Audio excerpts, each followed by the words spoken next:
Hi, this is NZ Shooter again. Today bringing you a review on my Norinco NP22.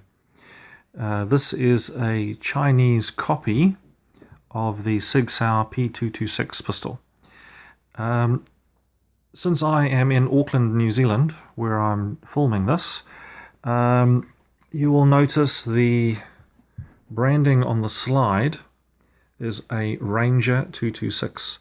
That branding is specific to a company here called Gun City, and Gun City have their own brand which is called Ranger. So they do bring in all the Norinco products, they just put their own Ranger badging on there, and you will still see it says NP22. So let's give you a little bit of a rundown of this particular pistol. I bought this pistol for my wife to use at the range. It's been a very good pistol. I'm actually really impressed. What you get when you buy it is you'll get two 15 round magazines. They are steel mags, and they do work quite well. What I have found is they are not the same. There's a little detent over here. These are not the same as you will find with a SIG 226. But that being said, these magazines work really well. And they are drop free, so let's just show you there, drop free mags.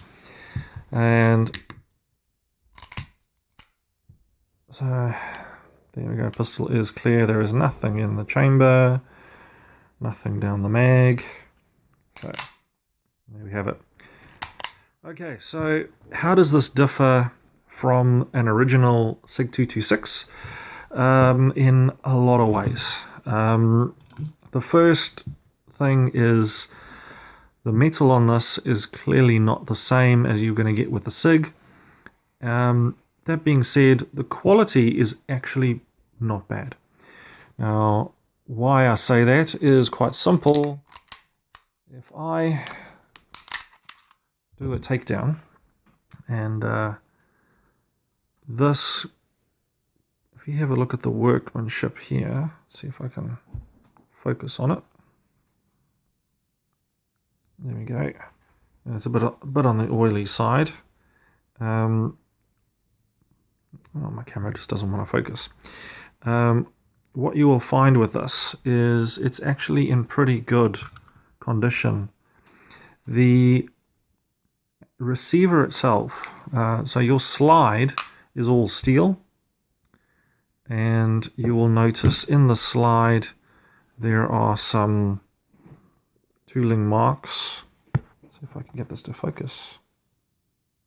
So there we go, some tooling marks you will see at the back here inside the slide.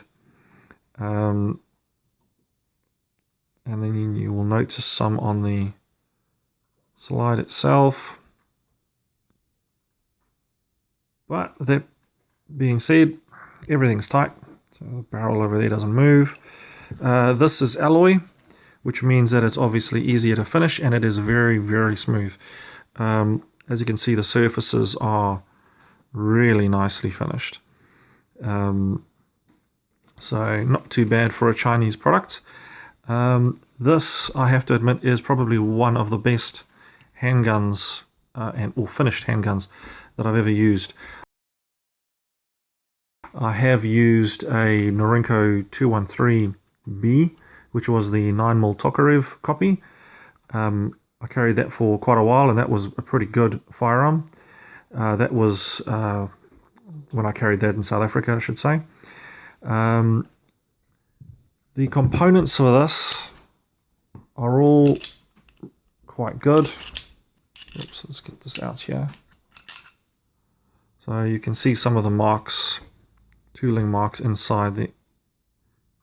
Now that does not impact on the functioning of this pistol.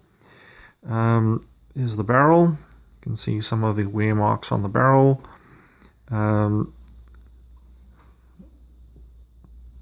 Again, this is still a bit on the dirty side. I have not cleaned this since taking this to the range. But I have to admit, a very, very reliable pistol.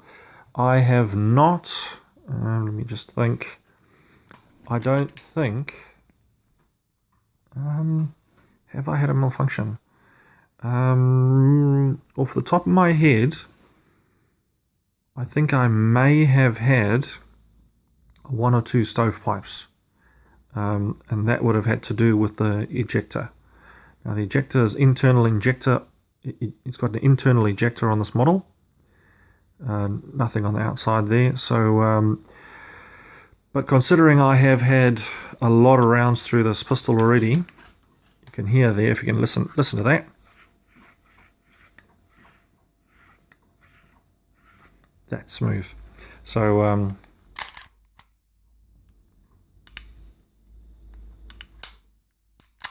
helps if I push it in the right direction. So yep, so it has been very reliable. Is this something that you want to use at the range?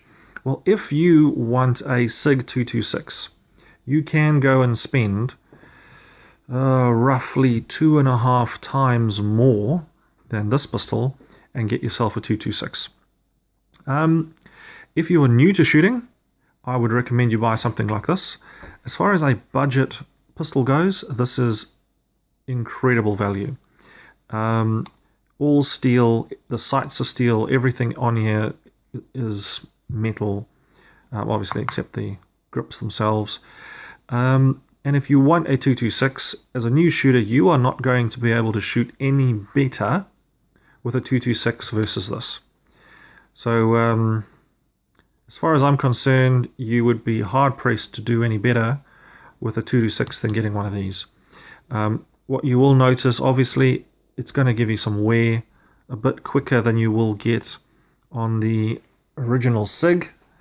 But that being said, it's a great pistol. It fits really nicely. If you've got big hands, yes, perfect. It doesn't have changeable grips or anything along those lines, so it's one size fits all.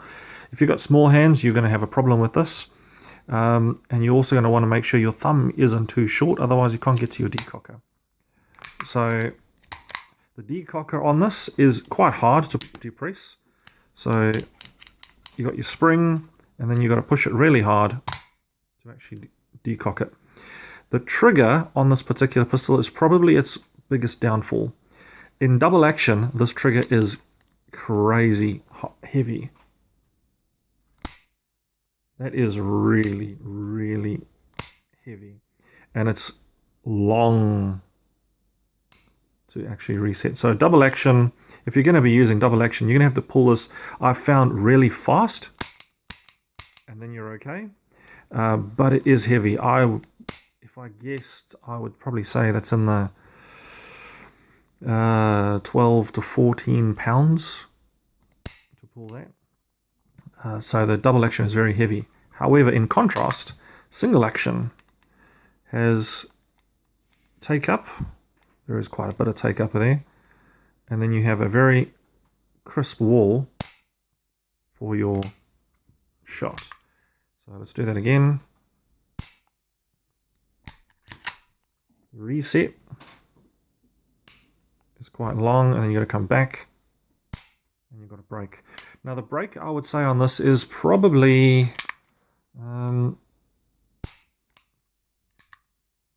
what is it? I'd probably say 4 to 5 pounds. So 4 to 5 pounds in single action, about 12 to 14 pounds in double action. So the trigger in single action is very good. Double action, not so great. Yeah, what more can I tell you about the pistol? It's as far as budget pistols go, if you don't have one and you're considering getting one of these, absolutely go out and get yourself one. They are very good. So, yeah. Other than that, there's nothing more I can add.